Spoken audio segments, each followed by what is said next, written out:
A peaceful afternoon erupts in chaos when young siblings come home to the unthinkable. We opened up the door, and that's when I noticed the pool of blood. We've got a young mother who's been executed and a baby gone. While a desperate search for a newborn baby ensues, red flags begin to surface. He had brought his coworker over to meet the baby. My mom wasn't very happy. He said, I really didn't want to tell you because I thought you would think that this was involved.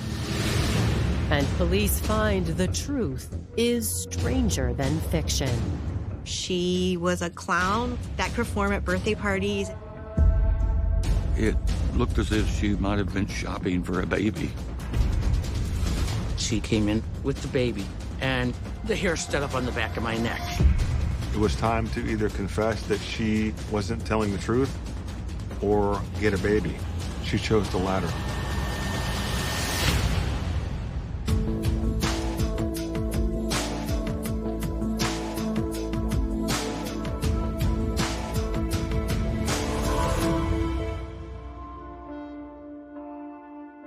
Lehigh Acres, just outside of Fort Myers, Florida, is a well-kept haven with a small-town vibe. Lehigh Acres is the eastern portion of the county. At the time, in the late 80s, early 90s, it wasn't heavily populated. Growing up in Lehigh, we were pretty secluded.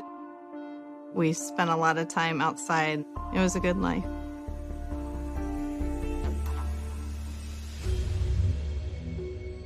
That childhood innocence comes to a tragic end on March 29, 1990, when 6-year-old twins Jacob and Joshua Parker return home from school. I remember me and my brother getting off the school bus. Something at school that day happened. We wanted to hurry up and get home and tell Mom about it. When we got home, opened up the door, and just, hi, Mom, we're home. I happened to see her slumped over the side of the chair. I thought she was asleep at first. And that's when I noticed the pool of blood in the floor. Then I noticed the gunshot wound to her head. We're both just kind of standing there, a couple 6-year-olds. We don't fully understand what's going on.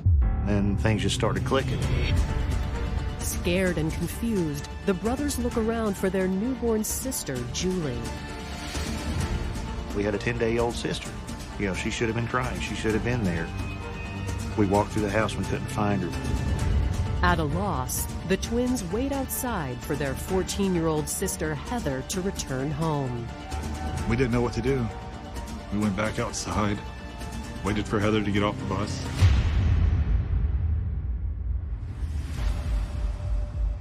I got off my school bus, and my brothers were standing there waiting for me. She was like, why are you guys out here?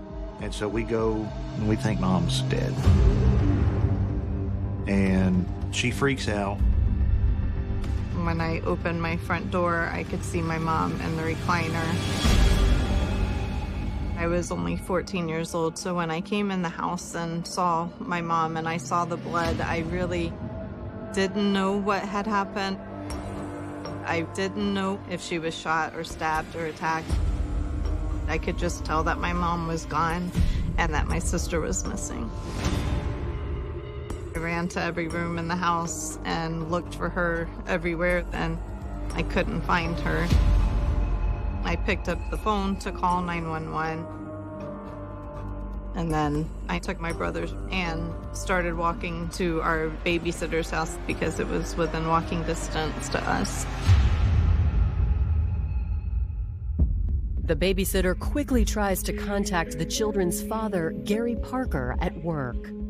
When the first responders arrive, they immediately determine there is nothing they can do, and detectives are called to the Parker home.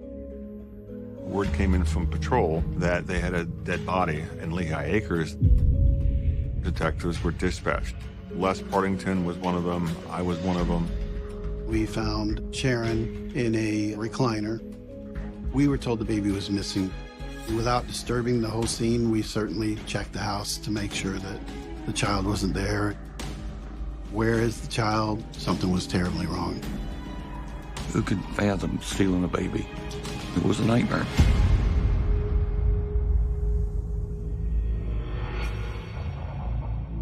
As an APB goes out for the missing newborn, investigators take a closer look at Sharon's body for clues. She was leaned over to the left, and there was also blood dripping off of her head area down onto the carpet. You could see that there was a wound in the back of the head. It appears to be a gunshot wound. We had a kidnapping, and we had a murder. In this case, it's all hands on deck. When it started, everybody's a suspect. There was a hurried rush to get people searching for Sharon Parker's child immediately. We went to the family. We went to neighbors. We went everywhere trying to figure out who was responsible for this.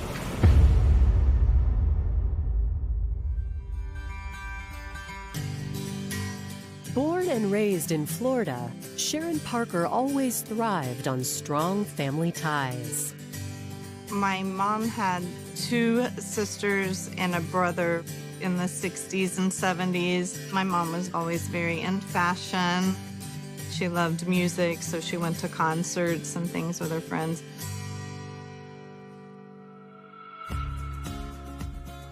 In 1976, at the age of 19, Sharon's life took an unexpected turn when she discovered she was pregnant with a baby girl she later named Heather.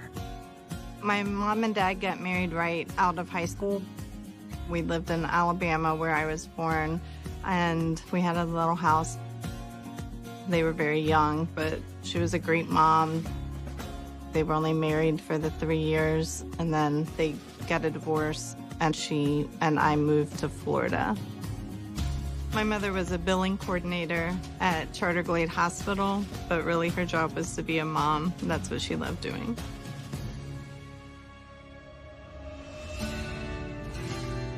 The young mother didn't stay single for long. In 1983, Sharon's mother introduced her to an eligible bachelor, a contractor named Gary Parker. He was a hard-working man. Dad worked for Lee Builders, and he was a supervisor. He was a carpenter, house builder. They started dating and were married soon after, when I was in 1st grade. They would go out every Friday night. If they were in an argument or something, she would give flowers. I loved Gary. My mom loved him. He loved her. A year after the wedding, the budding Parker family tree blossomed with twin sons, Joshua and Jacob. Me and Jacob always had the mentality of me and him against the world. Heather was our second mom. We always called her Sissy. We always loved our Sissy. In the late 80s, the family of 5 settled into the peaceful enclave of Lehigh, Florida, and embraced the small-town vibes. We did a lot of things together as a family outside. We did camping out in the backyard in tents. We had a pool for the summertime. I remember those days. We'd just all be out there, smiles and laughs, fire, hot dogs, marshmallows. My mother and I loved music, and we used to sing on Saturday mornings when we were cleaning the house and to our hairbrushes. In 1990, the young parents announced exciting news. Sharon was expecting another daughter. When Mom told us that she was pregnant again with Julie, I was a teenager. Gary was very excited to have another baby, and Josh and Jake couldn't wait. On March 19th, baby Julie was born, a healthy 7 pounds with a full head of dark hair. I was super excited. Mother and I were looking forward to having another girl, and we did.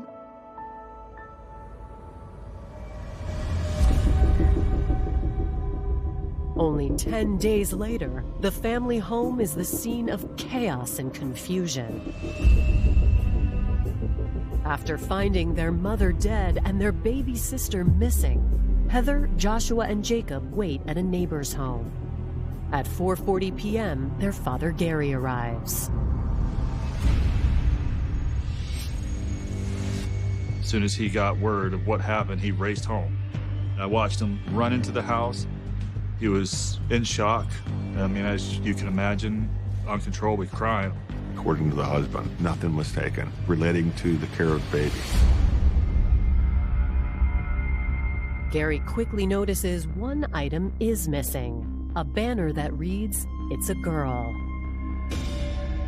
He said it was a traditional celebratory banner of a new child, a longer banner, maybe 6 feet long. Investigators excuse Gary to reunite with his children. He took us all in his arms and held us. I don't think he really could say much in that moment. For police, there is no time to waste. We had children emotional. We had a husband who was completely broken up. We've got a young mother who's been executed in the house and a baby gone. The baby would not survive long on its own if it was just left without any type of parental care. Given the urgency of this crime, police knew they had to find it immediately. We couldn't find the baby. Was the baby taken out? Was it dumped? Is it going to be ransom? And we didn't know. The captain says, "What do you need?" And I said, "Everything." Coming up, a community is on edge. We had everybody that was available out searching. Until a bizarre tip pays off. While I was looking at the baby, I could tell that she had shaved her head.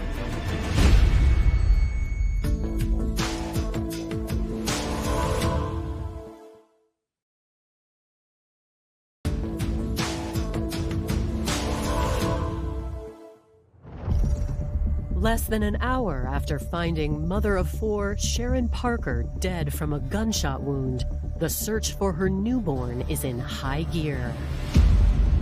We had a murder in what appeared to be the kidnapping. When you do have a missing baby, you have all the issues of the child getting food. Is the child safe? Is it sheltered? A lot of missing kids cases, they turn up under beds, in closets. So we certainly checked the cars and things of that nature. There was a hurried rush to get people searching for the child. We had helicopters. We probably had at least half the department out. We had everybody that was available out searching. As part of the on-foot search, detectives reach out to neighbors. One reports seeing a suspicious vehicle around 9:45 that morning. She told investigators that a faded red hatchback vehicle pulled up into the Parker driveway. According to the witness, a woman got out of the vehicle and went inside the home. She had dark hair, approximately 5'8" to 5'9".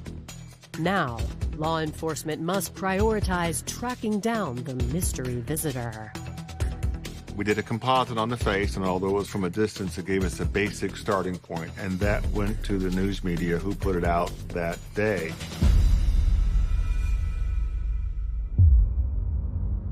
As the search continues, crime scene techs process the Parker home, starting with Sharon's body.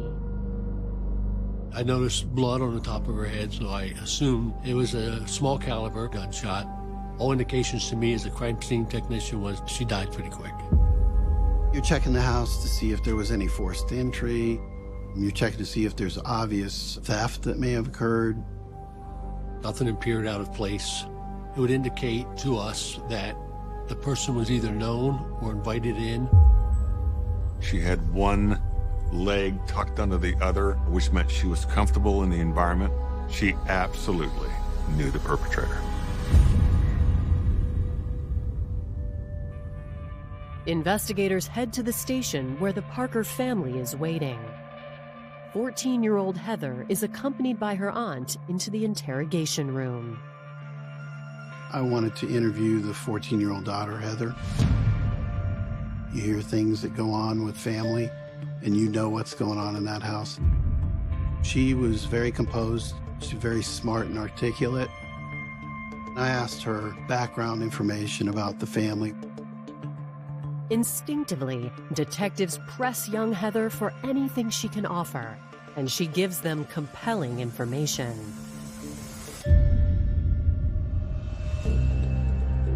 A few days before my mom was murdered, someone Gary worked with named Stephanie had come to the house to meet the baby. While she was there, my mother came to talk to me because she wasn't very happy that he had brought his coworker over to meet the baby. According to Heather, Stephanie was Gary's supervisor. Heather said that they spent a lot of time together and that her mother, Heather's mother, was at times upset over that. And so there was an ongoing issue. Heather would hear her mother and her stepfather argue sometimes about the amount of time that the father was spending with his boss. They even traveled to Daytona. I believe I was in shock. As an adult, I understand, but as a child, I didn't understand why I was being asked all those questions.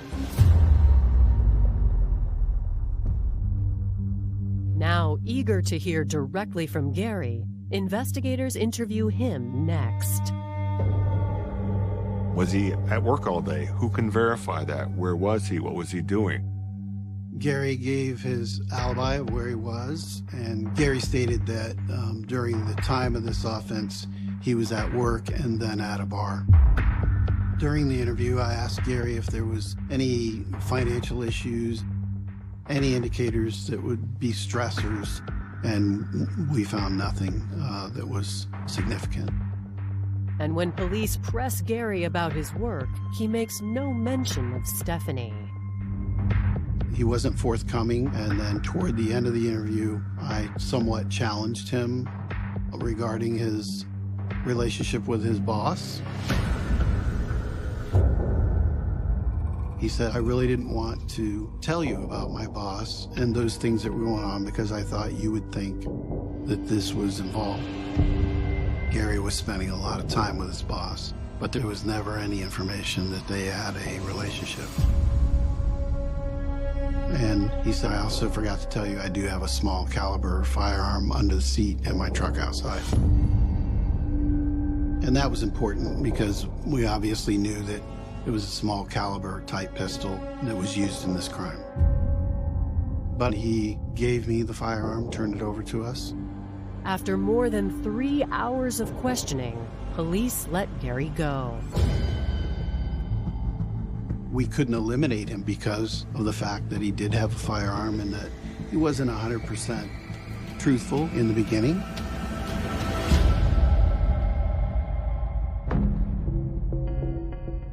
The next day, investigators gain more insight when the medical examiner confirms Sharon's cause of death. It wasn't point blank, but it was a close-range shot to the back of the head. The projectile was retrieved from Miss Parker's head area. It was a .25 caliber. Which means the pistol Sharon's husband Gary turned over to police, a .22, is not the murder weapon. Gary's alibi also checks out. He was at work and then at a bar, and all of that was checked, and he in fact was. Gary's boss, Stephanie, is also interviewed and reveals she too was at work, eliminating both of them as suspects. With no apparent leads, the hunt for baby Julie turns desperate. I remember sitting on the couch with Dad, and we're just, well, when's Mommy coming home? We thought that the hospital was going to fix her up. My family tried to keep me from watching the news. I knew that they were having roadblocks and there was a search. I had almost been able to think that maybe none of this was real. It just kind of hit home that our mom wasn't coming back. We enlisted and asked for help from the public. We have a murder. We have a child that's missing. If anybody reports anything unusual, contact Sheriff's Office immediately. The media blitz initiated by the Sheriff's Department soon has their phones ringing off the hook. We got over 100 leads. Every one of them had to be tracked down. We had to get agents or detectives to go out and confirm or deny whether or not every one of them was valid. But to investigators, there is one remaining lead that stands out. Out of all the tips and leads that came in, one tip came in that there was a person that worked at Perkins Restaurant. His wife had claimed to have just had a baby. She didn't look like she had been pregnant.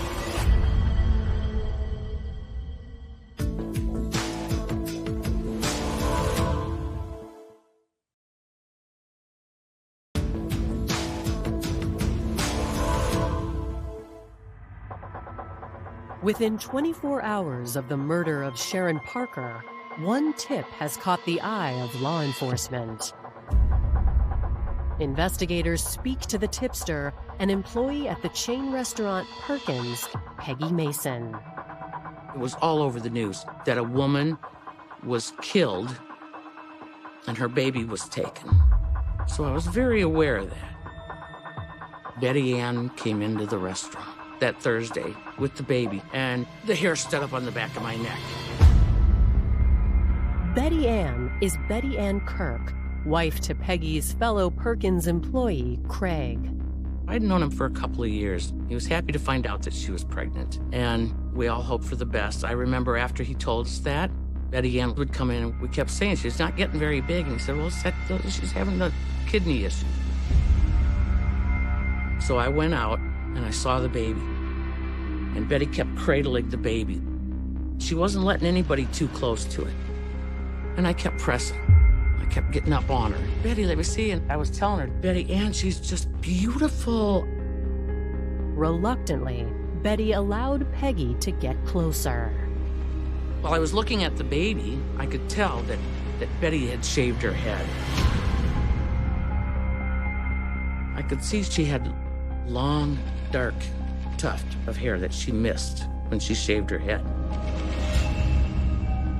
I said, Betty, I've got to get back to work. But I knew I was on the right track. Peggy gives police a description of Betty Ann. She had to be maybe 5'7", 5'8". And I said, she's got a red Subaru.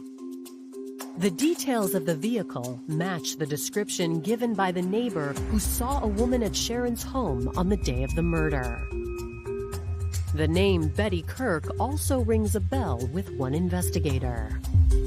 I was actually working a case on her for check fraud. That's the only criminal background I know.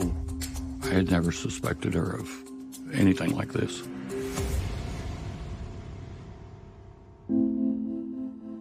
Betty Ann Kirk was born here in Florida on November 7th, 1958, and grew up in the area. Betty's first marriage was a whirlwind of trauma and abuse. Betty had 2 children from a previous relationship that didn't work. They fought every single night, and it was constant, and it was harsh.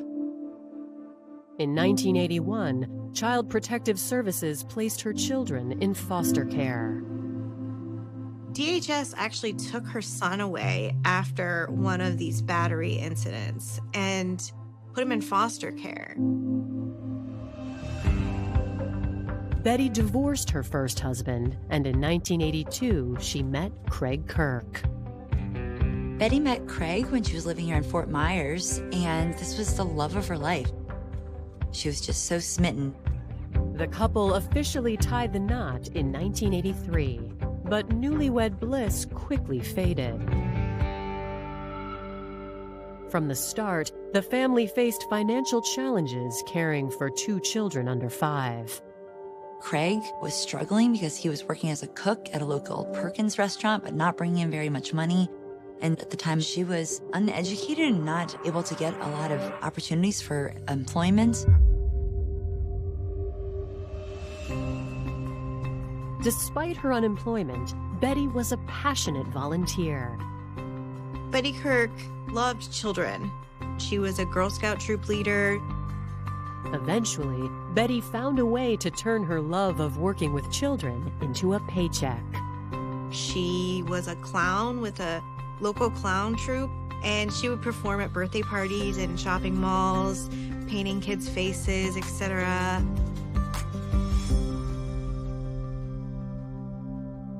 Despite her happy persona, Betty and Craig struggled to make ends meet, leading Betty at times to take desperate measures. She had written some fraudulent checks and cashed them at the grocery store. Within a year, Betty made a surprising announcement. In the summer of 1989, Betty announced that she was pregnant. The couple began buying clothes and a crib. Once she told us that she was pregnant, I started the count. And where every woman will go 40 weeks for a pregnancy, Betty Ann was at 43. It just kept going. But on March 29th of 1990, Betty and Craig announced the birth of their daughter, Laura Velta Kirk. Some of the Perkins restaurant employees thought it was strange because she had a child the same day as the murder. The baby's birthday occurring the same day as Sharon's murder is a coincidence investigators cannot dismiss. So we got a detective go out and investigate that lead.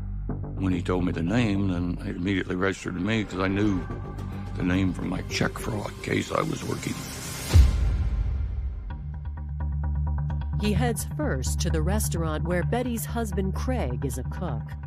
Neither Betty nor Craig are there. I tried to talk to the employees, and their stories were all about the same. By March of 1990, Craig's coworkers were beyond suspicious. She didn't gain too much weight, and her belly didn't pop out the way a pregnant belly would. Craig had come to work the day before and said he thought Betty Ann was going to have the baby. Soon, very soon. The next day, Betty shows up to visit the restaurant with a brand new baby girl. We have a missing baby, and all of a sudden one shows up. Big red flags go up. With baby Julie missing for 24 hours, there is no time to waste. Investigators race to the home of Betty Ann Kirk. When police arrive at the Kirk trailer, it's in bad condition. There was clothes piled up. There was what I call debris on the counters. Some of the beds were literally had no frame. They were on the floor. It was a filthy environment. Adding to their concern, Betty's husband Craig seems to be drunk and is only able to answer basic questions.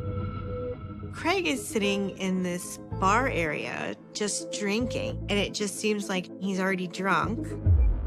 Craig confirmed that his wife had recently, the day prior, delivered the baby. Betty Kirk came out of a bedroom, which was to the back, and we started asking her questions about the baby.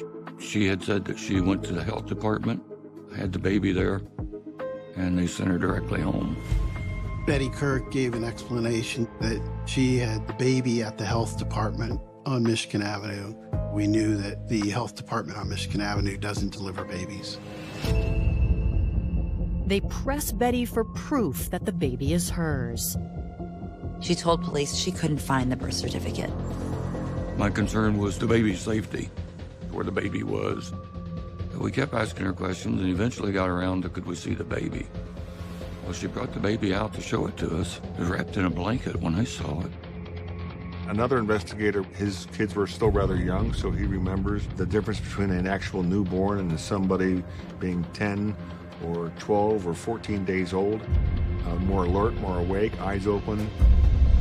It obviously wasn't born day before yesterday.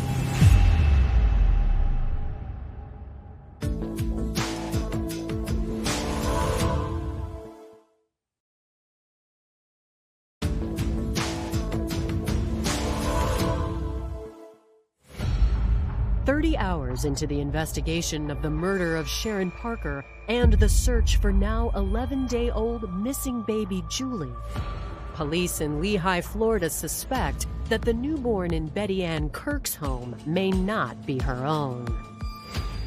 I was concerned for the child, but at that point we couldn't really do a lot about it until we did some follow-up and either verified her story or discredited her story.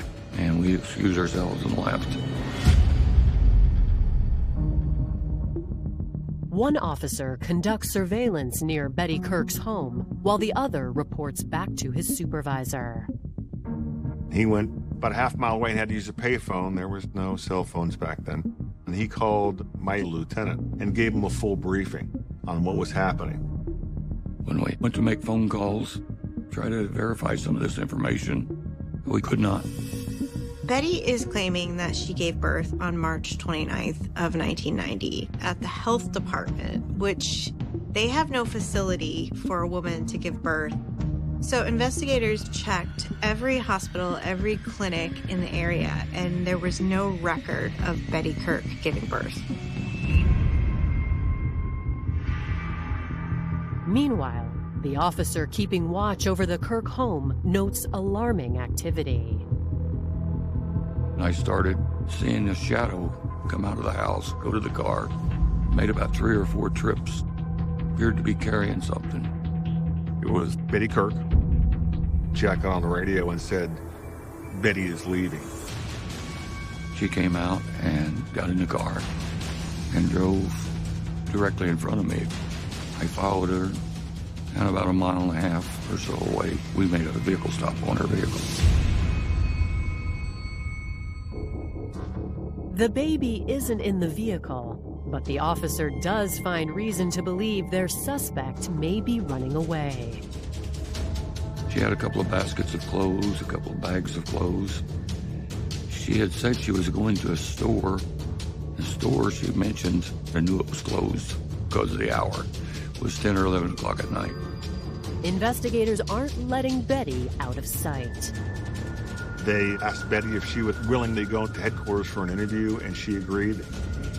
I got very concerned about the infant being left at the house with an intoxicated person. So I went back to the house to check on the safety of the child. The baby is with Betty's husband, Craig. When I got there, the gentleman was still there and was still drinking. I do not believe he could take care of an infant. At that point, the protocol changes. Now have an endangered child. We called in the troops at that point. DCFS got involved. We secured everything while they completed their investigation. We had Health and Rehabilitative Services go and take custody of the child, and they brought the child to Lee Memorial Hospital for observation and examination. Before detectives interview Betty Kirk, they question her husband. Craig is adamant he had every reason to believe his wife was pregnant. She went 3 times to the doctor, but her husband, he thought was prenatal care. She even told her husband that he couldn't sleep in the bed with her because she needed the extra space for her pregnant belly.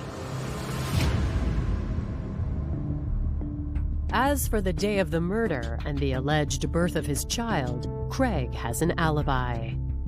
I had learned that Craig Kirk was working all day the day of the murder, so his alibi was easily accountable.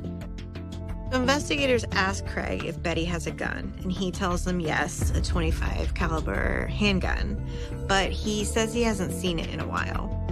The gun used to kill Sharon was a .25 caliber, which isn't the most common, but this is the exact type of gun that Betty owned. After confirming his alibi, Craig is released with no charges. Next, investigators question Betty, now pressing her on what she knows about Sharon Parker. In a surprise move, Betty admits she knew Sharon. Betty claims that she and Sharon are actually friends. Betty told investigators that she met Sharon at a shopping mall when she was dressed as a clown. Betty would dress up as a clown, and that's where Betty Kirk met Sharon Parker. According to Betty, she got to know Sharon while painting the twins' faces. The two women had bonded because Betty had told Sharon she was also pregnant.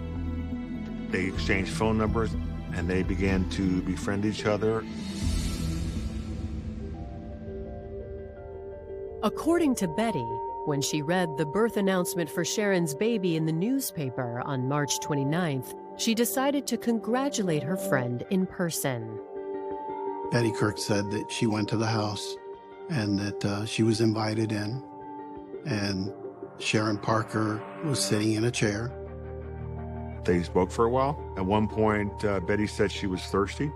A short distance away was a convenient type store, and Sharon gave her $1 and said, "Get me a candy bar as well." Betty Kirk left for a short period, got a Pepsi or Coke, and came back with the candy bar. Betty says when she returned from the store and reached into her purse for Sharon's change, a horrible accident ensued. Betty says that she regularly carries a handgun in her purse for protection. The pistol fell out of her purse. She grabbed it, and the gun went off. She shot Sharon Parker in the back of the head, but she explained it away as an accident. When it accidentally went off and hit Sharon, she panicked and just grabbed the baby and fled.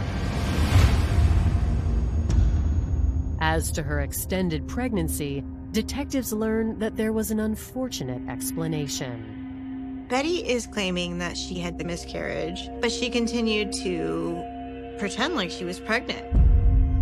A lot of the positive attention and things that she was receiving that was making her feel optimistic about her future and happy about her life was taken away, and so she didn't want that to end. The forensics don't match Betty's version of events.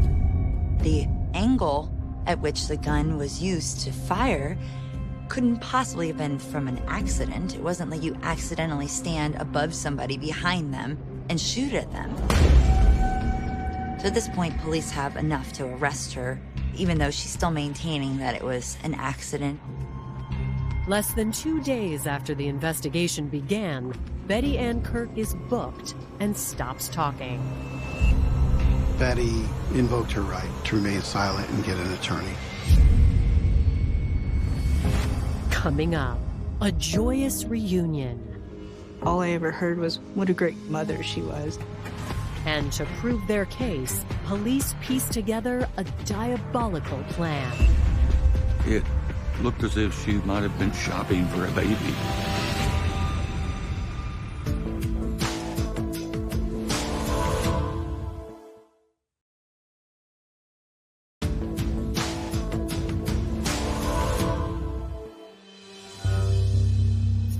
Year-old Betty Kirk is in custody for allegedly murdering young mother Sharon Parker and kidnapping her baby, Julie. Betty claims the shooting was an accident. She was just hanging out at Sharon's house because they were friends, and in the midst of this, the gun just went off.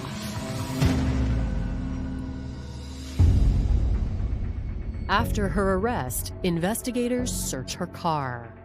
There was a .25 caliber handgun found in Betty Kirk's car, and the projectile was retrieved from Miss Parker's head. It was a .25 caliber. The gun isn't the only damning evidence. There was it's a girl banner that was found. There was some clothing and little trinkets and stuff that were gifted to my mother from her baby showers. There was a stack of several newspapers with birth announcements. It appeared to have, I believe, 5 or 6 different births circled on it. Sharon was one of the people that were circled. It looked as if she might have been shopping for a baby.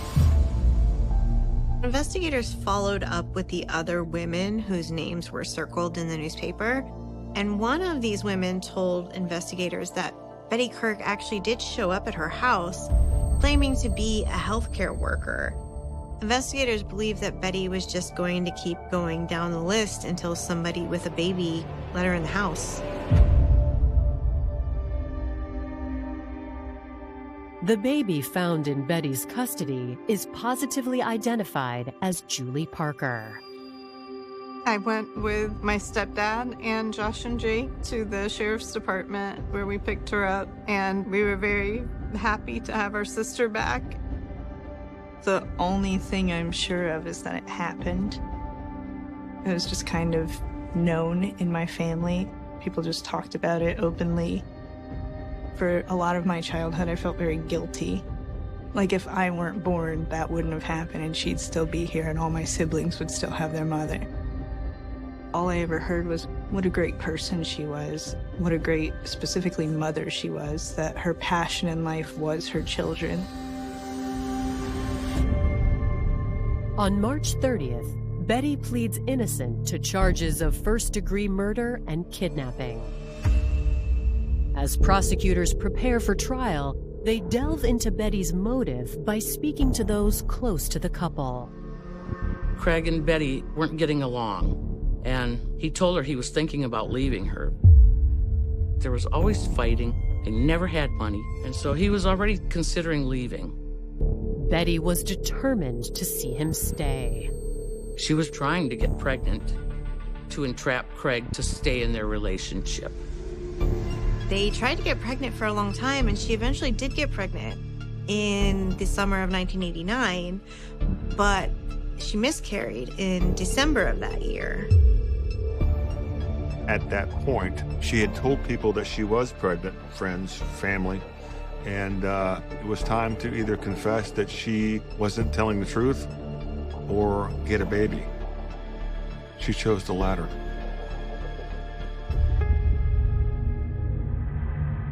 "14 months after the murder, the case nears trial. Staring down a possible death sentence, Betty weighs her options. Betty Ann Kirk ultimately pled no contest to first-degree murder. She was later sentenced to life in prison.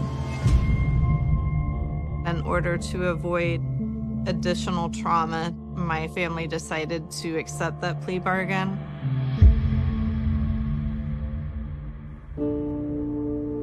I just heard she was this amazing, ideal person, and, that everybody's blessed to know. And I unfortunately missed the chance. And how sorry everybody felt for me that I didn't get to experience that. This lady didn't just steal my mom, she stole my joy. And I had to find it in my heart, and do like Jesus did, and to be able to give some sort of forgiveness. That way I could be free. A lot of people get to call their mom and tell them about things. I never got to do that. She don't get to meet my kids, but not a day goes by I don't think about her.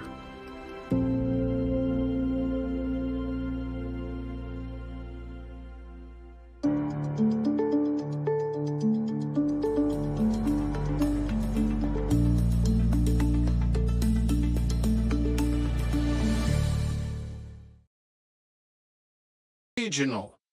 Del, we haven't even finished the first one yet. Rodney reminded him. The motor keeps smoking every time you turn the lights on. Teething troubles. I'll have Denzel look at it. He's good with wires. He once fixed a toaster with a paper clip. And the house burned down. Del. Details, Rodney. Focus on the vision. Chapter 16, The Great Peckham Scooter Race. The day of the Great Peckham Dash arrived with a cold, gray drizzle that seemed like a bad omen to everyone except Derek Trotter. A small crowd had gathered outside the Nag's Head. Trigger was there, wearing a fluorescent vest and holding a checkered flag he'd made out of a tablecloth. Denzel was standing by with a first aid kit and a look of deep concern. Right then, people, Dell announced, standing atop a milk crate. Today, history is being made. The Trottertron Mark I will prove its worth against the might of the London transport system. He pointed to a red double-decker bus that was currently stuck in traffic 20 yards away. The race is simple. From here to the Peckham Rise station, first one there wins the prestige, the glory, and a free pint at the Nag's Head. I'm not sure about this, Denzel whispered. The battery pack is looking a bit swollen.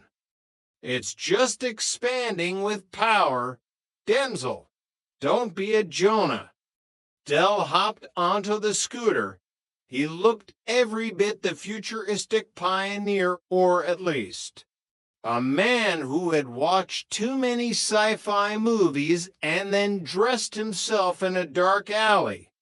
On your marks, get set, trigger wave the flag, go. Dell twisted the throttle. The Trottertron emitted a high-pitched whine, like a choir of angry mosquitoes, and shot forward with surprising speed. He's actually doing it, Rodney shouted, caught up in the excitement despite himself. Dell sped past the stationary bus, his coat flapping in the wind. He was weaving through traffic, a yellow and black blur of entrepreneurial spirit. Everything was going perfectly until he reached the top of the hill. The brakes, Rodney, Cassandra shouted, having come down to watch. He's going too fast. Dell was indeed going fast. The extreme top speed of 30 miles an hour was being augmented by the steep decline of the road. I can't slow down. Dell's voice echoed back to them, thin and terrified. The levers come off in me hand. He was hurtling toward a busy intersection. Pedestrians scattered. A pigeon barely escaped with its life. Suddenly, there was a loud pop. A cloud of thick, purple smoke erupted from the base of the scooter. Dell disappeared into the smog. The Trottertron gave one final, defiant jerk and then disintegrated, sending Dell sliding across the wet pavement on his backside. He came to a stop right in front of a pair of shiny, black boots. Dell looked up. It was a policewoman. "Is this your vehicle, sir?" she asked, looking down at the smoking ruin of the Trottertron. Dell looked at the wreckage. He looked at the gathered crowd. He looked at Rodney, who was currently hiding his face in his hands. "No, officer," Dell said, standing up and brushing himself down with as much dignity as he could muster. "I was just testing the friction coefficients of the local tarmac for a government study. And the Trottertron logo on the side?" Dell paused. He looked at the smoking battery pack. It's a code name for the study, highly confidential. Laboratory Garney, as they say in the trade. It's raison d'être, Dell. Rodney's voice drifted over from the sidewalk. "Shut up, Rodney." Chapter 17, Back to the Drawing Board. That evening, the atmosphere at Nelson Mandela House was subdued. Dell sat on the sofa, a large bandage on his leg and a glass of cognac in his hand. The Peckham Dash had been a disaster. The video of the spectacular crash had gone even more viral than the trailer, but not in the way he had hoped. The comments were less "where can I buy one?" and more "is he still alive?" The deposits have been refunded, Rodney said, sitting at the computer. And we've had a cease and desist letter from the council about unauthorized vehicle testing and chemical smoke pollution. They don't understand vision, Rodney, Dell sighed. They're small-minded. They see a crash. I see a durability test that exceeded expectations. You slid 50 yards on your arse, Dell. The durability test was on your trousers, not the scooter. All right. So the Trottertron is dead. Caput, dead as the dodo. So what now? Raquel asked, walking in with a tray of tea. Are you finally going to take that job Trigger offered you at the council? Dell looked at the cognac. He looked at the empty living room, where the tech hub and the assembly line had both failed. For a second, he looked truly defeated. But then the phone rang. Hello. Yes, this is Derek Trotter, speaking. Dell's face changed. The spark returned. The orange glow of his skin seemed to intensify. What? Really? A whole warehouse of them. And they're what? Vintage. Dell listened, his eyes widening. He looked at Rodney with a grin that could melt a glacier. Right. Don't sell them to anyone else. I'll be there tomorrow morning with the van. Cash in hand.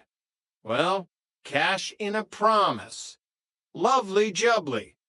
He slammed the phone down. Rotters, get the coat. We're back. Back? Back to what? Dell, what have you bought now? Dell leaned in, his voice a conspiratorial whisper. Vintage solar panels, Rodney. From an old space station project, they're slightly cracked. But I've worked it all out. We're going green. Prove. Trotter Solar, powering the people. Rodney sighed, a long, weary sound that echoed through the flat. He looked at Cassandra, then back at his brother. He knew the silence of the suburbs wouldn't last. As long as Del Boy had a phone and a contact, there would always be another scheme, another dream, another year that might finally be the one. Mange tout, Rodney, Del whispered, patting the yellow van as they headed out into the Peckham night. Mange tout. The end. Only Fools and Horses, the Trotter Chronicles. A novelization of If They Could See Us Now. Chapter 1, The Echoes of a Suitcase. The yellow Reliant Regal Supervan 3 rattled through the streets of Peckham, a three-wheeled relic of a bygone era that refused to die. Inside, the air smelled of stale cigars, knockoff perfume, and the faint, lingering hope of a man who believed that this time next year we'll be millionaires, even though, technically, they had already been millionaires and lost it all. Derek Delboy Trotter gripped the steering wheel with fingers adorned with rings that caught the pale London sun. He was humming a tune, a rhythmic cadence that mirrored the ups and downs of his life. It was a song about suitcases and mysteries, about the changing seasons and the tides of the sea. It was the anthem of the street trader, the philosophy of a man who lived by his wits and his hooky gear. "I'll fetch the suitcase from the van," Del muttered to himself, his voice a gravelly baritone. "'Cause if you are the bestest, but you don't ask questions, then, brother, I'm your man." Beside him, Rodney, his younger brother, the one with the GCs and the sensitive disposition, looked like he was about to have a nervous breakdown.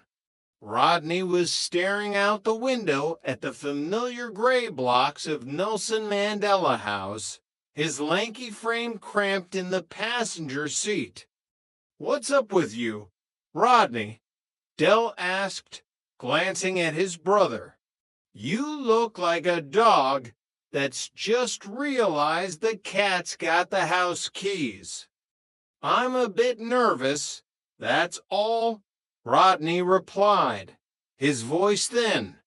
"I mean, this bloke we're going to see, this Justin, he's a documentary filmmaker. Del, a professional. He's not going to be asking me anything about my private life, is he? My marriage? My problems?" Del gave a dismissive wave of a gold-clad hand. "Of course he ain't. We're not that private, are we? I mean, everyone in the Nag's Head knows your business. He's not going to want to know about you and Cassandra's little hiccups in the bedroom department." Rodney stiffened. "What hiccups? Me and Cassandra haven't got any problems. And I told you that in confidence, Del, strict confidence." All right, keep your hair on," Del chuckled. "I'm not going to be telling him about jiffins and things. And I won't tell him what Cassandra wears, either, unless he asks, of course, for the sake of the narrative." They arrived at the office building, a glass and steel monolith that screamed success in a way the Trotters no longer did. They were here to tell their story, the rise, the fall, and the inevitable restructuring. Chapter 2, The Race on the Adder. The office of Justin, the filmmaker, was sterile, minimalist, and terrifyingly modern. Justin himself sat behind a desk that probably cost more than Del's entire inventory of digital watches. "Sorry to keep you waiting," Justin said, not looking particularly sorry. "It's been a particularly busy morning. Now, I've got all the basic details about your business career, etc. But what I'd like to do is to get an insight into the real you. How you started, how you became so successful, but more importantly, your lives and your race on the adder." Del leaned forward, his eyes lighting up. "Oh, no. Laboratory Garney," he replied, mangling the French with his signature confidence. To Del, French was not a language. It was a spice you sprinkled on a conversation to make it taste expensive. Justin blinked, momentarily stunned by the linguistic assault. "Right, so, in your own words and in your own time." Del settled back, his mind drifting back through the years. The memories were vivid: the smell of the ocean, the sound of champagne corks popping, the weight of a thick wallet in his breast pocket. Well, where shall I start? Justin, Del began, his voice taking on a storyteller's lilt. Up to a few years ago, we were just very ordinary people living, well, very ordinary lives. Weren't we, Rodney? Weren't we? Rodney nodded gloomily. And then Del continued, his eyes sparkling, as you know. One day I discovered an historic and almost priceless artifact, the Harrison watch. We didn't know what to do with it at first.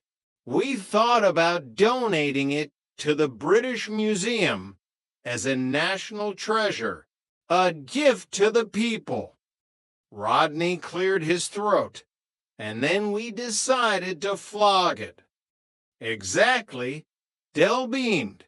And before you know it, Rodders and me have come into an eye on £6.5 million. £6.5 million.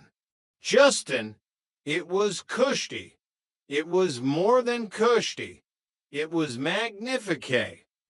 Del described the aftermath with the flourish of a man describing a religious experience.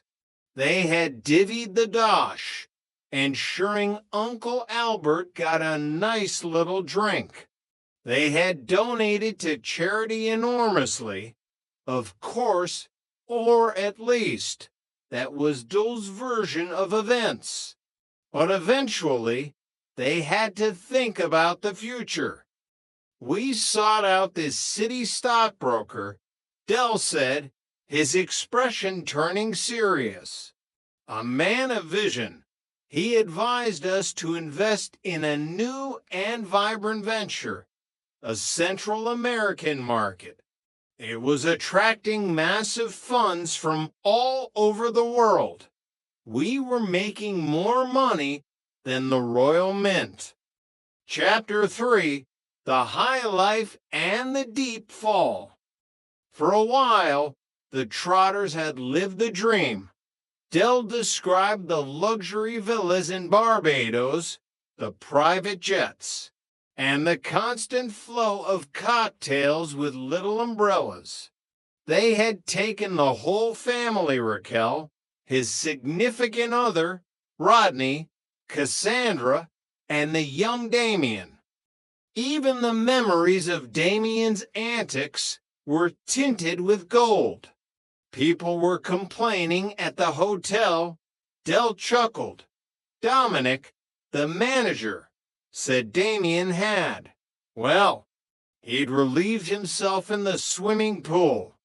Cassandra was all upset, but I told her all little boys do that, don't they? Rodney groaned. Yes, Del, but not from the top of the 4-meter diving board.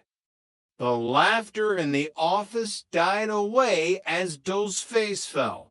The memory of the crash was like a cold wind blowing through the room.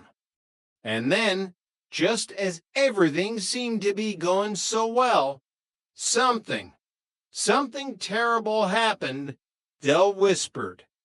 The Central American market hadn't just dipped, it had evaporated. Negotiations collapsed, the currency became worthless, and the investments vanished into the jungle there. They had been wiped out. The credit cards were withdrawn while they were still in their luxury hotel. Derek is, if nothing else, a very creative businessman, Rodney added, his voice dry. He came up with a solution to our dilemma. We ran. We literally ran for the airport. The news hit the UK like a thunderbolt. Their business associates vanished. The phones stopped ringing. They were cast into a financial wilderness. Their old friends from Peckham were gutted for them mostly because many of them, like Mike Fisher from the Nag's Head, had invested their own life savings into those sure thing. Poor old Mike, Dell's side, he remortgaged the pub. He's in prison now, awaiting trial for embezzlement. The fraud squad claims he tried to recoup his losses by dipping into the brewery's till. Never was a man more innocent. He confessed to everything, Dell, Rodney pointed out. He was under duress, Dell insisted. Chapter 4, The Court of No Miracles. The scene shifted in Dell's mind to the sterile hallways of the bankruptcy court. The atmosphere was thick with the scent of cheap floor wax and desperation. Denzel, Trigger, Boyke, and Sid were there the Peckham acting as character witnesses. Denzel was wearing the marble out, pacing up and down, Dell recalled. He was terrified. He'd never been a character witness before. I told him he had nothing to worry about, Dell said. But Trigger was a different story. He told me he was going to tell the judge he heard voices. He wasn't even on trial, Rodney exclaimed. He was just there to say you were an honest man. The court case had been a disaster. The Trotters had lost everything. Their company-owned properties, the villas, the estate with the peacocks were gone. All that remained was their old flat in Nelson Mandela House, which Dell had fortunately kept in his own name. It just goes to show how our fortunes altered, Dell mused to Justin. 1 minute we're drinking Crystal on a yacht. The next we're back in Peckham, arguing over who used the last of the milk. The tension in the flat had been unbearable. The rows were constant. Dell and Rodney blamed each other for the crash. Raquel and Cassandra were caught in the crossfire. I wasted our birthright, Rodney had shouted during one particularly heated argument. You hired a helicopter to fly to Nice to collect magazines. Dell, a helicopter. I'm a big man. I've got broad shoulders, Dell had replied with his usual bravado. The buck stops here, even though it was your fault, Rodney. How was it my fault? You were the director of administration. You organized the Christmas parties. They were about as exciting as a Buddhist's hen night. Chapter 5. A final farewell to the ancient mariner. In the midst of their financial ruin, a greater tragedy struck. Uncle Albert, the man of 1,000 wartime stories. The man who had been sunk in more ships than most people had seen passed away. The funeral was a somber affair, but in true Trotter fashion, it was laced with absurdity. Dell and Rodney arrived at the cemetery, their faces etched with grief, only to realize they were at the wrong service. We saw a coffin, we saw a group of mourners, we assumed it was Albert, Dell explained, his voice trembling slightly. I even gave a speech about his wartime sagas. I told them how he'd won the war single-handedly. The deceased's name was Bunny Warren, Rodney said softly. He was in the RAF. We were standing there crying over a complete stranger while Albert was being buried 3 plots over. The loss of Albert felt like the end of an era. He was the last link to their grandfather, a constant presence in the flat, snoring on the sofa or boring them with tales of the Battle of the Baltic. I wish we'd taken him to Barbados. Del sighed. He never had a passport, though the ancient mariner who'd been round the world more times than a Russian satellite, and he couldn't get past Heathrow. Chapter 6, The New Management. Back at the flat, the reality of bankruptcy set in. The Inland Revenue was demanding $48,750 for pounds and for pence, plus interest. They'll take the roof, Raquel had cried. They'll take everything. But Del Boy wasn't done. He was a trader. He could sell rice to the Chinese. He could sell sand to a desert dweller. He just needed a loophole. I've been disqualified from running a company, Del told Rodney as they sat in the kitchen, surrounded by piles of unpaid bills. But you haven't. You've got a clean record. You're young, enthusiastic, full of ideas. Rodney looked at him suspiciously.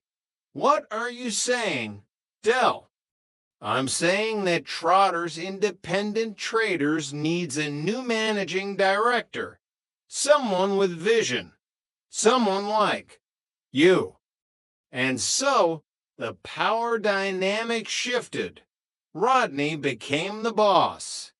He sat in the executive chair, which was just the armchair with a cushion added, and Del became the director of sales. I'm going to be in charge of sales, purchasing, and finance, Rodney announced to the family, trying to sound authoritative.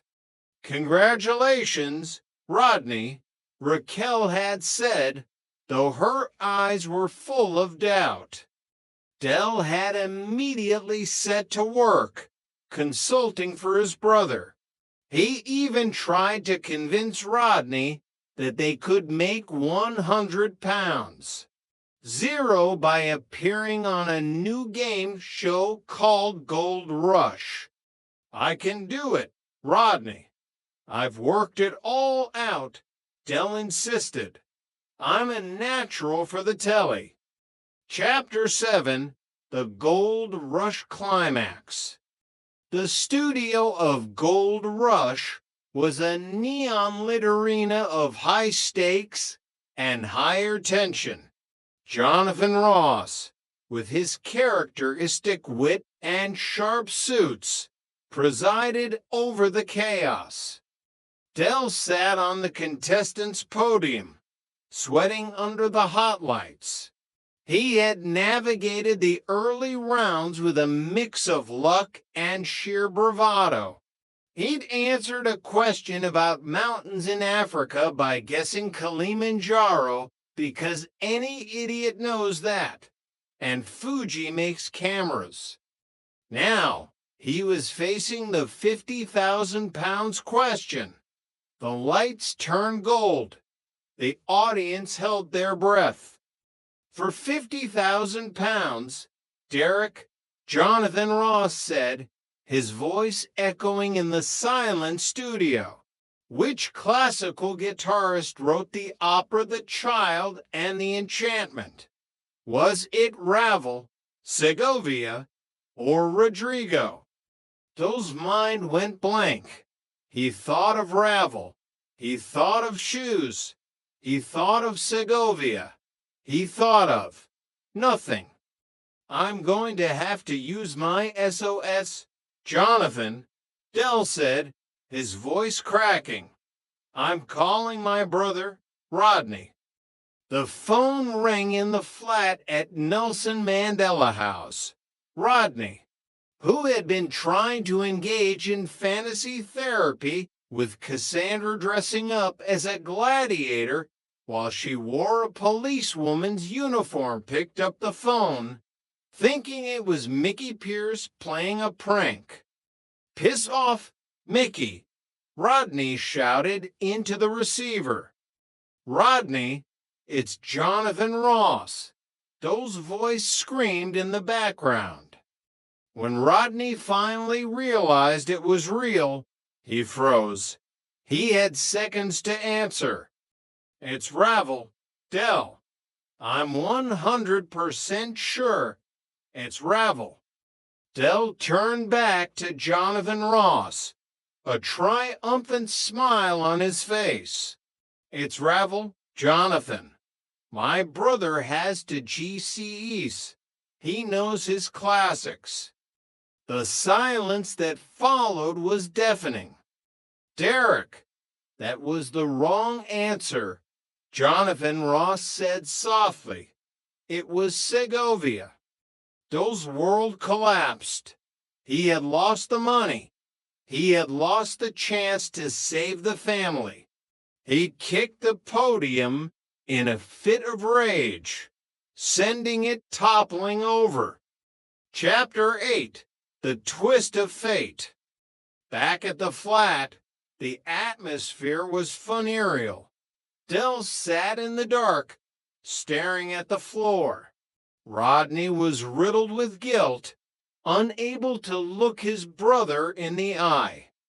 "I was so certain," Rodney whispered.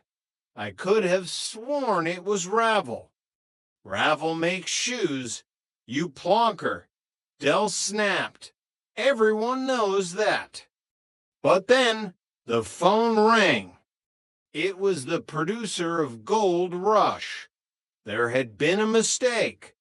A massive, televised, embarrassing mistake. "It was Ravel," Dell shouted, jumping up from his chair.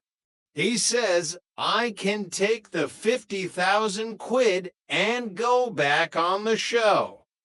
The flat erupted in cheers. Raquel hugged Dell. Cassandra kissed Rodney. For a moment, they were back on top. The Trotters were back in business. "What did I tell you, Rotters?" Dell beamed, his gold rings glinting in the dim light of the flat. "This time next year, we'll be millionaires." Rodney smiled, a genuine, weary smile. "Yeah, Dell, this time next year." As the credits of their lives rolled in their minds, the yellow van continued its journey through the streets of Peckham. The suitcase was still in the back. The mysteries were still unsolved. But as long as they had each other and a bit of hooky luck, the world was still cushy. Chapter 9, The Ghost of the Sultan. Success, even in its most fleeting form, brought back those old habits. The 50,000 pounds wasn't the 6 million they once held, but in the bleak landscape of bankruptcy, it was a king's ransom. Dell immediately began acting like a tycoon again, much to Rodney's annoyance. Managing Director Rodney Trotter, Dell would announce every time the phone rang, even if it was just a wrong number or a debt collector. One evening, the phone rang with a particularly persistent tone. Rodney, attempting to embrace his new executive persona, adjusted his tie and picked it up. Trotter's Independent Traders, Managing Director speaking. "How may I be of assistance?" Rodney said, projecting a voice that he hoped sounded like a BBC newsreader. The voice on the other end was deep, gravelly, and heavily accented. "I am wishing to speak with Managing Director. My name is Asif Hazen." I am representative of Sultan of Brunei. Rodney's heart skipped a beat. He looked at Dell, who was busy trying to polish a scratched digital watch with his cuff.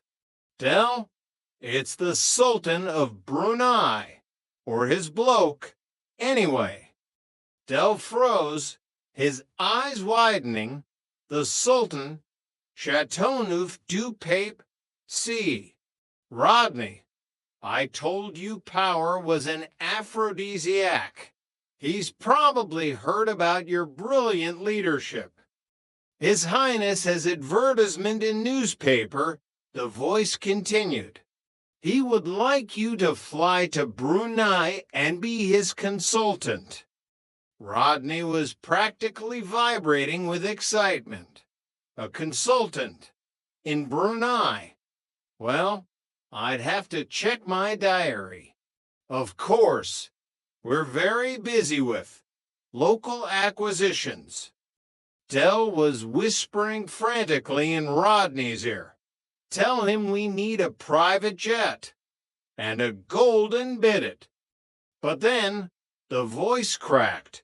A familiar, high-pitched giggle broke through the regal accent. And he wants to know where to start his crappy old three-wheeled van on cold mornings. Ha! Had you going there, didn't I, Dave? The silence in the flat was heavy enough to sink a battle cruiser. It was Mickey Pierce.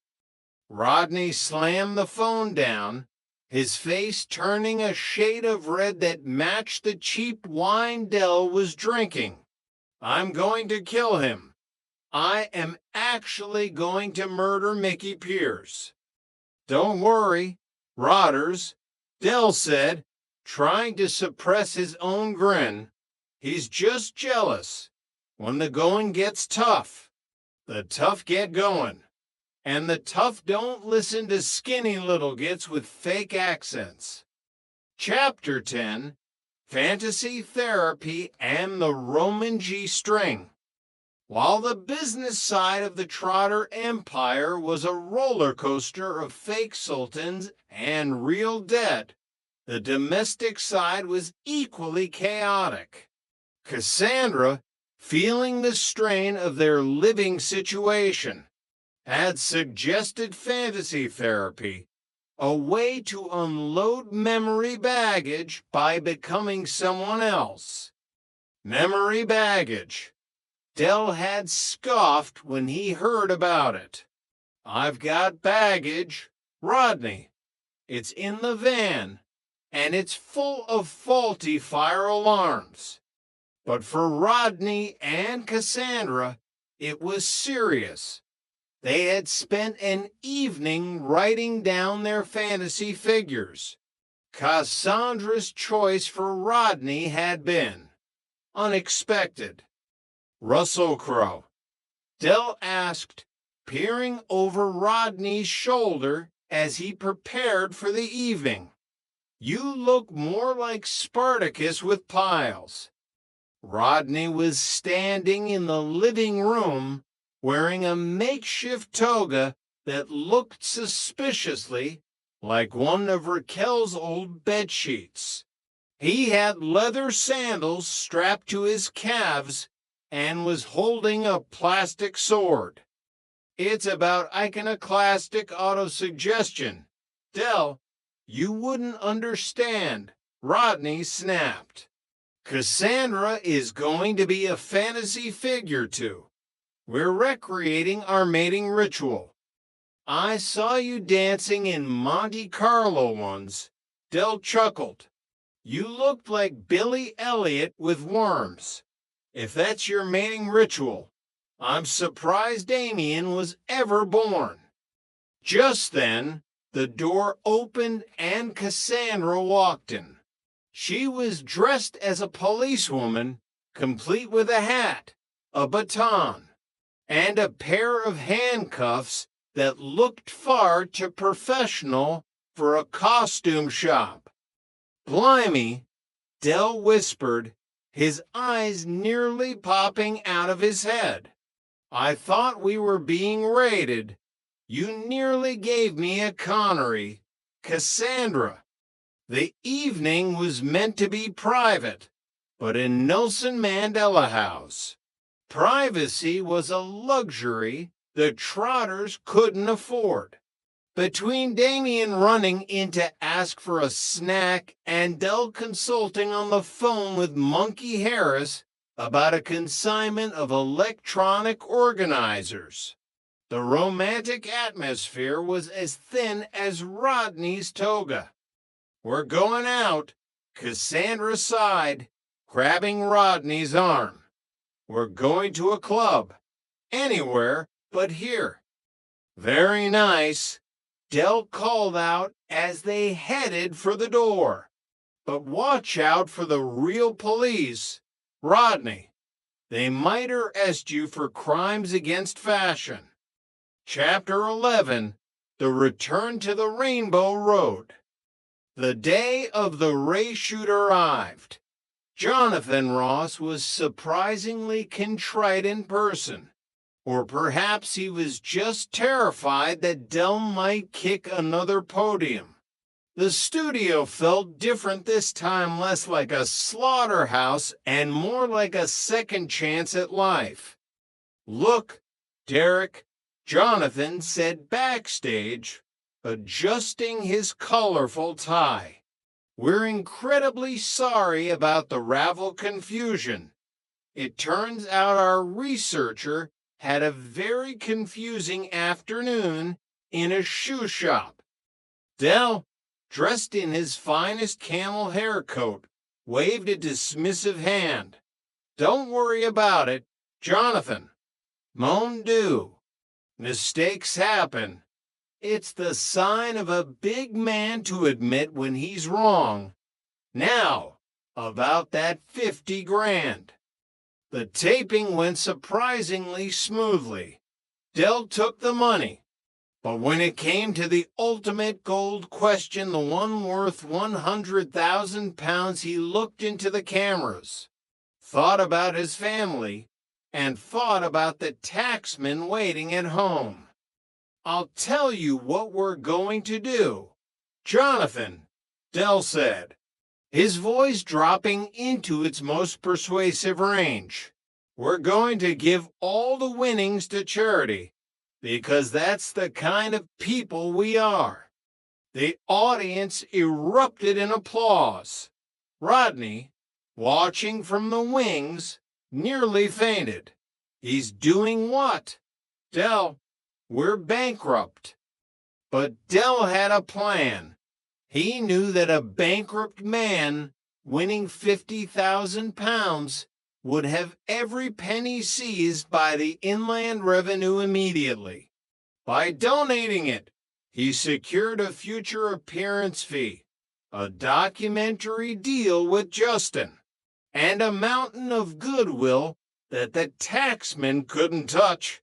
Plus, as he whispered to Rodney later, I've already worked out a way to get a tax rebate on the donation.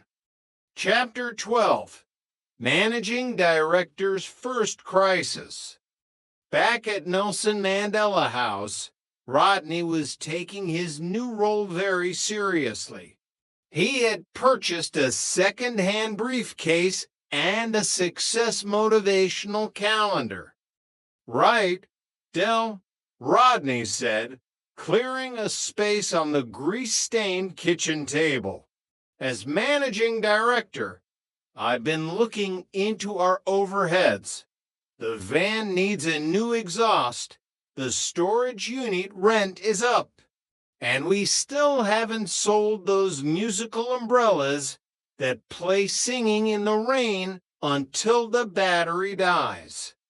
Dell, who is busy trying to convince a man on the phone that a batch of slightly burnt toasters were actually antique charcoal-infused breakfast stations, looked up.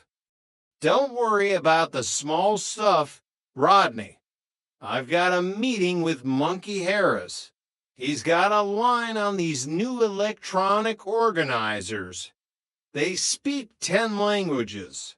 Rotters, you can sell them to anyone, tourists, businessmen, people who've lost their way in Peckham. We don't have the capital.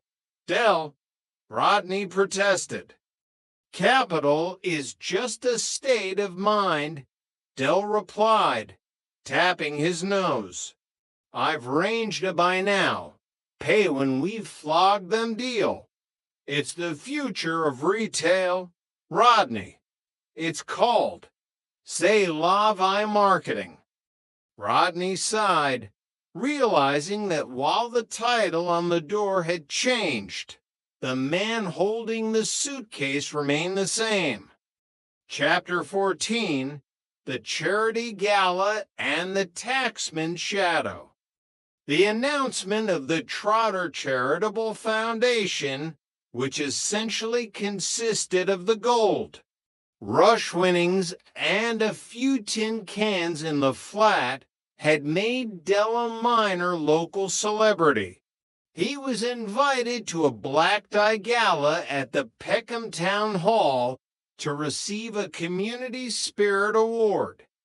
We need to look the part, Rodney, Dell insisted, wrestling with a bow tie that looked like it had been salvaged from a shipwreck. We're philanthropists now. We're the big hitters. We're the creme de la menthe. Rodney adjusted his tuxedo, which was to sizes too small and smelled faintly of mothballs, looked in the mirror. Dell, we're still living in a council flat. I'm taking the bus to these executive meetings. How long can we keep this masquerade up? As long as it takes, my son. Dell beamed. I've got Justin filming the whole thing for the documentary. That appearance fee alone will cover the interest on the tax debt.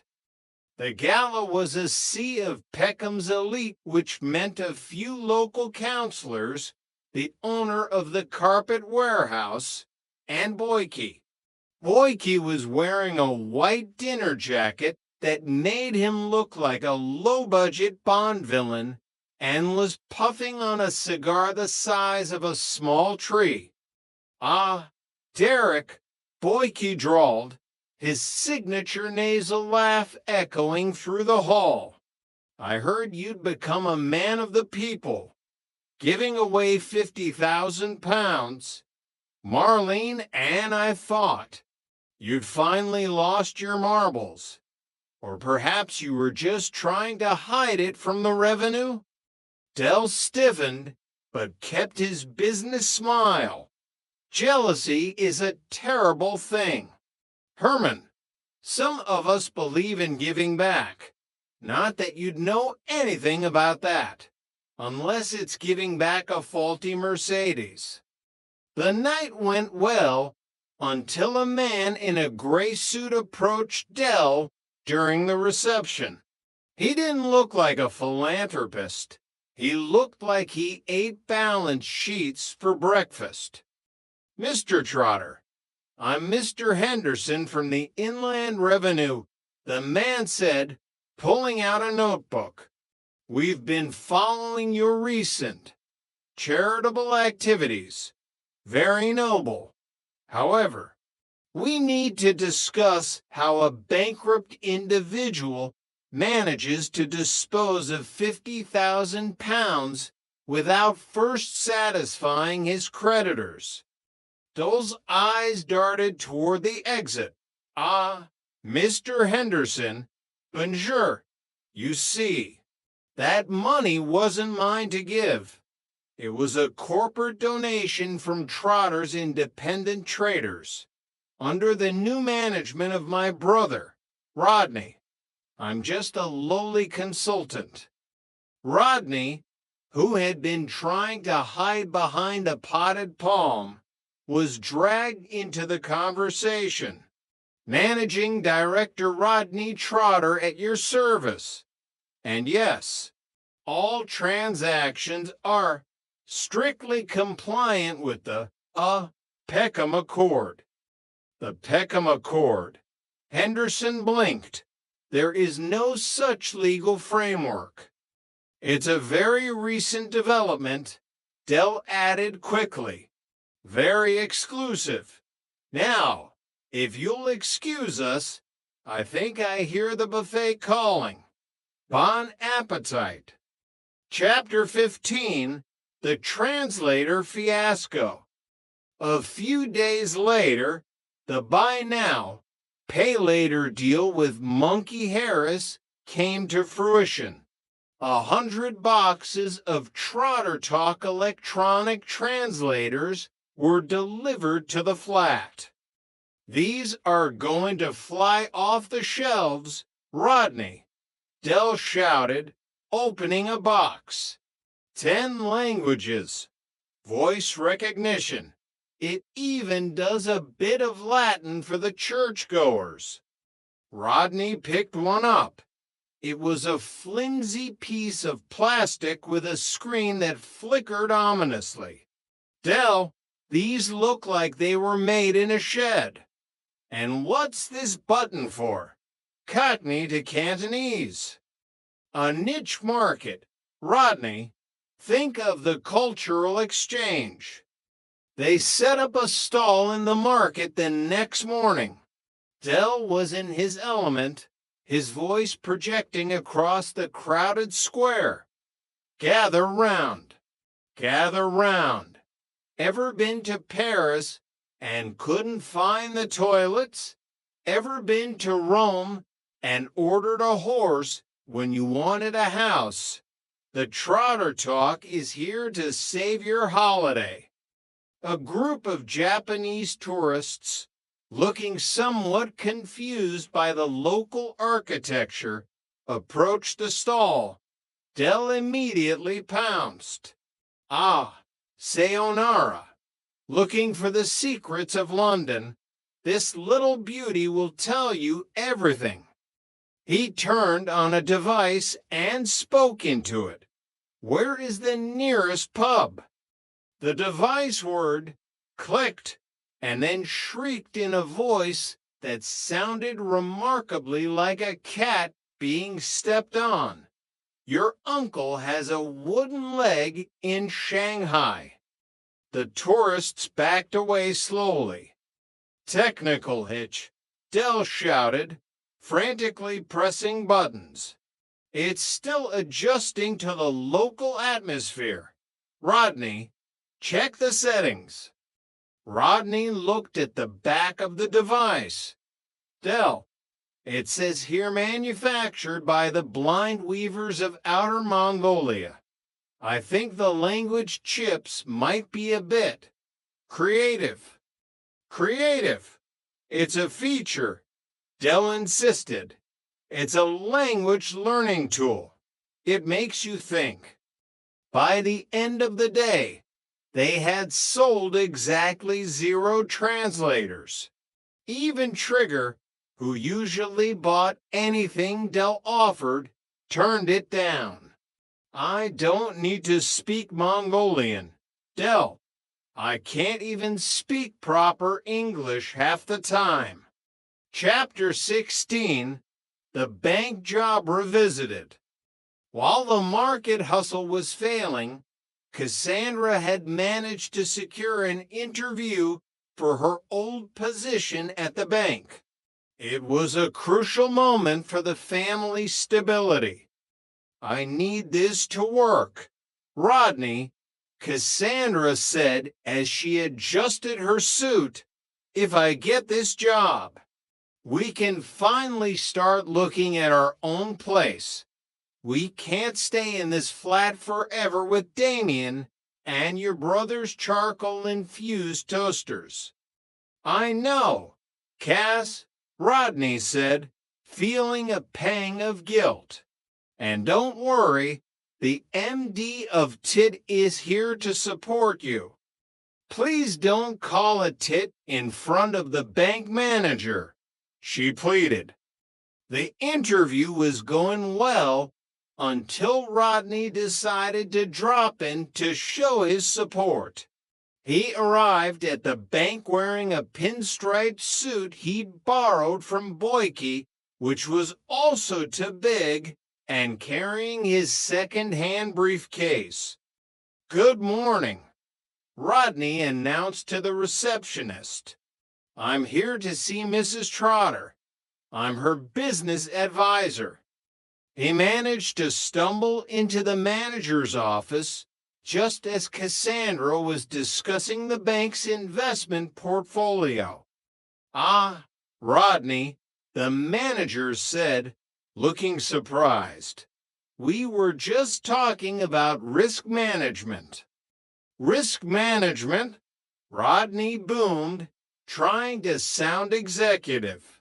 "Well, as the managing director of an international trading firm, I can tell you that risk is just an opportunity wearing a mask.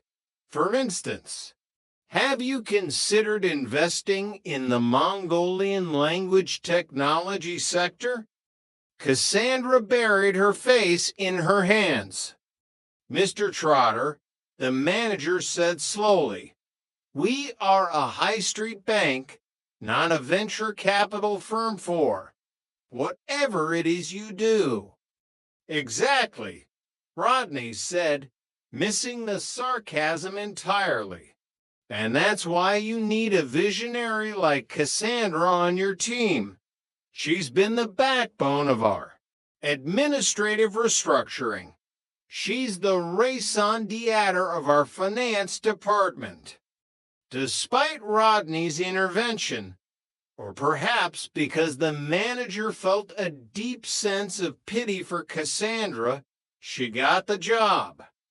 Chapter 17, The Phoenix Rising.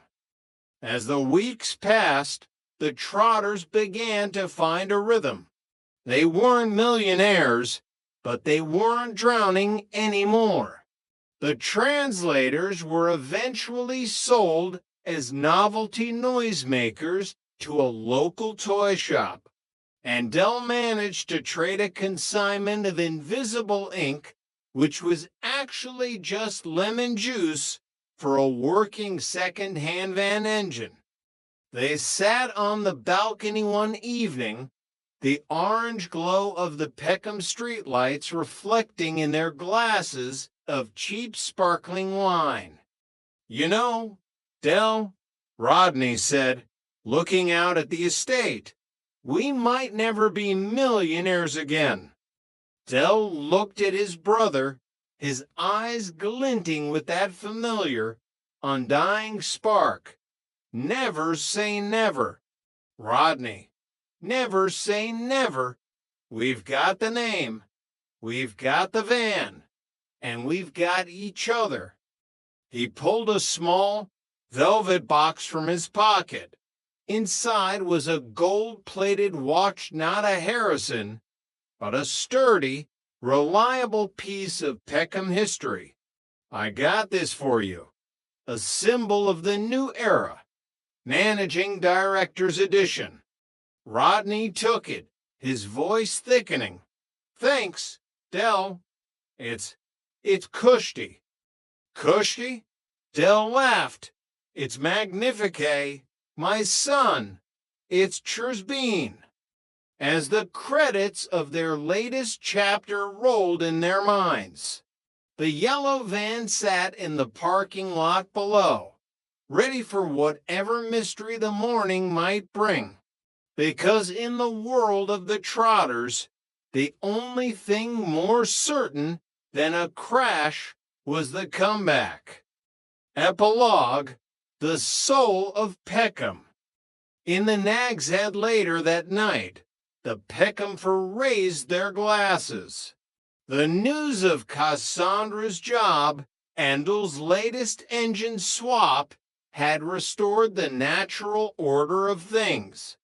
"He's a survivor, Ardell," Sid said, wiping a glass with the same rag he'd been using for years.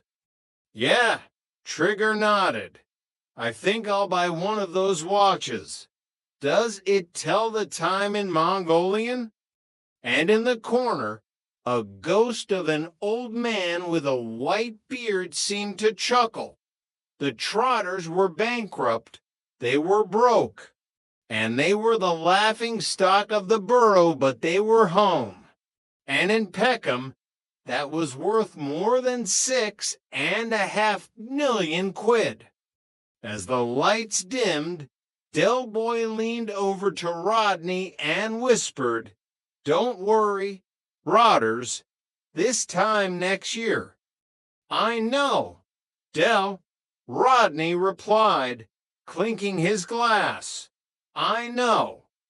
Author's note: this novelization explores the themes of family loyalty, the cyclical nature of success, and the indomitable spirit of the London working class. While the Trotters may lose their money, they never lose their raison d'etre. The Peckham Redemption, a Trotter Odyssey. Prologue: the mystery of the seasons. The yellow three-wheeled van, a Reliant Regal that had seen more repairs than the Great Wall of China, rattled through the streets of Peckham. To the casual observer, it was a motorized eyesore, a relic of a bygone era of fly pitching and suitcase trading. To Derek Del Boy Trotter, it was a chariot of destiny, a symbol of the Trotters' independent traders' empire that refused to die, even after a bankruptcy that would have leveled a small nation. "I'll fetch the suitcase from the van," Del muttered to himself, his voice a gravelly symphony of optimism and Benson and Hedges. He climbed out, adjusting his camel hair coat with the practiced grace of a man who spent half his life avoiding the taxman and the other half trying to look like a millionaire. 'Cause if you are the bestest, but you don't ask questions, then, brother, I'm your man. It was a mantra he lived by. The origins of his merchandise were often shrouded in a mystery deeper than the tides of the sea. He watched the changing seasons of Peckham from the damp gray of winter to the dusty gray of summer, and wondered why he was the only one driving himself berserk. Why did only fools and horses work? The question hung in the air like the scent of cheap cigars and fried bread from Sid's Cafe. Chapter 1: The Inquisition. The office of Justin, a man whose suit probably cost more than the Trotters' combined liquid assets, was offensively clean. Sunlight streamed through floor-to-ceiling windows, illuminating the dust motes that dared to enter such a prestigious space. It was the kind of office where people discussed portfolios and dividends, words that Del liked to use even if he wasn't entirely sure where the commas went. Rodney Trotter sat on the edge of a designer chair, looking like a man awaiting a firing squad. He adjusted his tie for the 14th time, his long legs folded uncomfortably. "What's up with you, Rodney?" Del whispered, leaning back with a practiced air of nonchalance that fooled absolutely no one. "I'm a bit nervous, that's all," Rodney hissed back. "I mean, this bloke we're going to see, this Justin, he's not going to be asking me anything about my private life, that sort of thing, is he?" Del waved a ring-encrusted hand dismissively. "Of course he ain't. We're not that private, are we? He's not going to want to know about you and Cassandra's little problems. Rodney's head snapped toward his brother. What problems? Me and Cassandra haven't got any problems. That's not what you said to me the other night, Del countered, a predatory glint in his eye. All right, so there's been one or two minor hiccups in the bedroom department, Rodney conceded, his voice dropping to a desperate whisper. But they're personal, and I told you in confidence. Del smirked, adjusting his signet ring. All right, keep your hair on. I'm not going to be telling him about jiffins and things, and I won't tell him what Cassandra wears either. Before Rodney could articulate his growing dread, the door swung open. Justin entered, looking busy and important, clutching a leather-bound folder. Sorry to keep you waiting, Justin said, though he didn't sound sorry at all.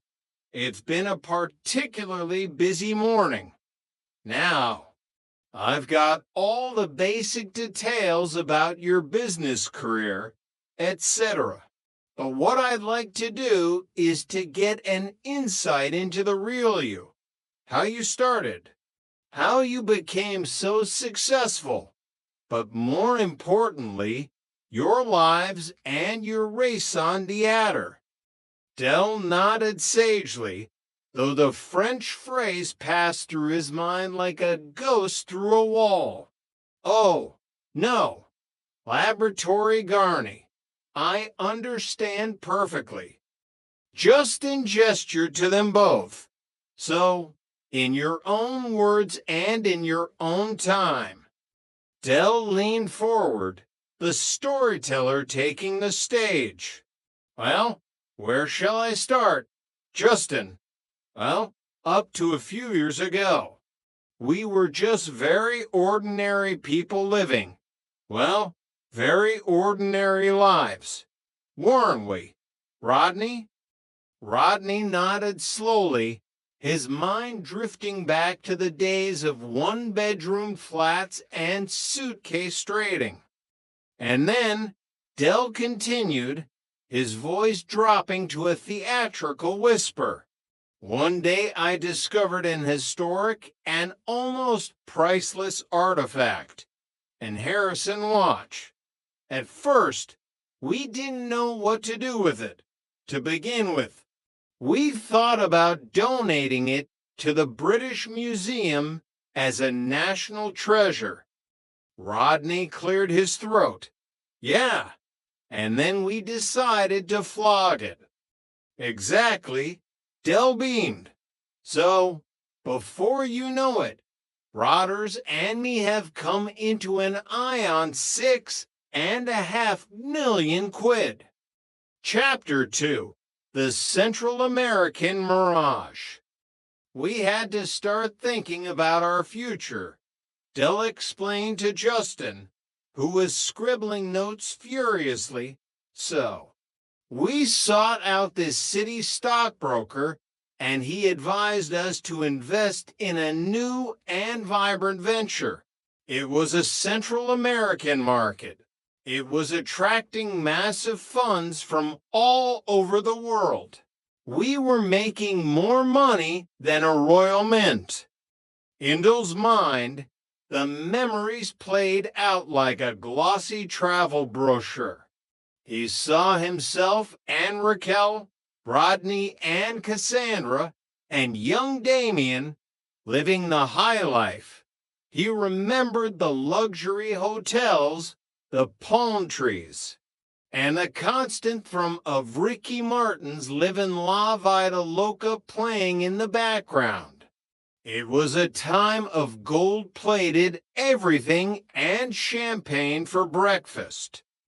But even then, there were signs of the coming storm. He remembered Damien the Littlegit weeing into a hotel swimming pool from the top of a 4-meter diving board. He remembered the hollow luxury of a life without a hustle. Uncle Albert, bless him, had been living in sin with Elsie Partridge down on the coast, presumably telling her wartime stories until her ears bled. And then Joel's face darkened, just as everything seemed to be going so well. Something terrible happened. Negotiations between the Central American countries collapsed. Rodney interjected, the voice of cold reality. The market was wiped out. Nicked the lot. We'd even paid for the hotel on a credit card, which had now been withdrawn. The fall had been faster than the rise. The news hit the UK via the internet before they could even pack their bags. Suddenly, their business associates weren't returning calls. They were cast into a financial wilderness. Fortunately, Dell said, trying to regain his dignity, we come from a strong community. Our friends in Peckham were as gutted as us. Take Mike Fisher, the landlord of the Nag's Head. He invested his life savings, remortgaged the pub. And will Mr. Fisher be giving evidence? Justin asked. No, Dell sighed. He's in prison, awaiting trial. The fraud squad claims he tried to recoup his losses by embezzling the brewery. Never was a man more innocent. He confessed to everything. Dell, Rodney added helpfully. Chapter 3, The Halls of Justice. The courtroom was a cold, cavernous space that smelled of old paper and failed ambitions. Outside, the Peckham crew, Trigger, Denzel, and Sid paced the corridors like a collection of nervous suspects. For God's sake, Denzel, sit down, Albert snapped. You're wearing the marble out. I can't, Albert. Can I? Denzel replied, his face a mask of anxiety. I've never been a character witness before. And you think we have? Sid grunted. I'm worried, Denzel continued. I think those made a terrible mistake, having us for his character witnesses. It's like inviting the Manson family to dinner. Trigger, staring blankly at a fire extinguisher, nodded. I'm going to tell them I hear voices. No, Trig, you're not on trial, Sid groaned. You're a character witness. I know, Trigger said simply, but I hear voices. Inside the courtroom, the legal machinery ground onward. The Trotters had lost everything. Their company-owned properties were gone. Doe's estate with the peacocks was a memory. Rodney's riverside flat was a dream. Due to my foresight, Dell told the judge some years previously I had bought another property, so at least we had somewhere to live. It's called our old flat, Rodney muttered. Nelson Mandela House. The return to the high-rise was a bitter pill. Every day brought more rows, more bad news. They thought things couldn't get worse. Chapter 4. A farewell to the old sea dog. The funeral was supposed to be a solemn occasion. A final anchors away for Uncle Albert, the man who had survived the Battle of the Baltic and countless other wartime sagas that had bored his nephews to tears. Best leave it till the hearse arrives, Dell whispered to Rodney as they stood outside the chapel. They met a woman named Marion who had cleaned for Albert. Lovely old man, she said, went on a bit. I feel bad, Dell admitted, looking at the casket, leaving him here on his own while we were off globe-trotting. He didn't even have a passport. Good job Hitler didn't find that out. They entered the chapel, joined by a man named Roland, who claimed to be related to Albert's niece. I suppose we'll all miss him in our way, Roland said, though his tone was less than reverent. I'll tell you one thing we won't miss, though. All those bloody wartime sagas. Those eyes narrowed. Actually, Roland, we used to love hearing about his past. God, he did go on, though, Roland persisted. Never bloody stopped. Dell stepped closer to the man. You've got to remember that a lot of blokes lost their lives for our liberty, just so that 50 years later, prats like you would have the freedom to knock them. All right, take it easy, Dell, Rodney cautioned. No, I'm serious, Dell said, his voice rising. I think you and I ought to go outside and have a more detailed chat. The tension was broken by the arrival of the hearse, but as the pallbearers moved past, Damien pointed a finger. Is that a Spitfire, Dad? Dell looked at the floral arrangements. Oh, we're at the wrong funeral. Chapter 5, The Bankruptcy and the Broom. Back in the flat, the reality of the court's decision finally settled. The court declared me bankrupt, Dell announced to Raquel and Cassandra. Does that mean you're going to prison? Damien asked, almost hopefully. No, Dell snapped. The Inland Revenue give you a year to pay off your debt. Then they come in and take all your goods, anything of value. So it won't affect us. Then Rodney quipped. We have got something of value, Raquel said softly. This flat, our home. Dell looked around the cramped living room. I suppose I could always look for a job. Trigger said they're recruiting down at his depot. Road sweeping. The thought of Del Boy the man, who once sold 1,000 genuine Russian watches sweeping the gutters of Peckham, was too much for Raquel to bear. I was talking about Rodney, she said. Me? Rodney stammered. Can you honestly see me pushing a broom around? It's all right, Dell said, a new plan already forming in his hyperactive mind. They give training.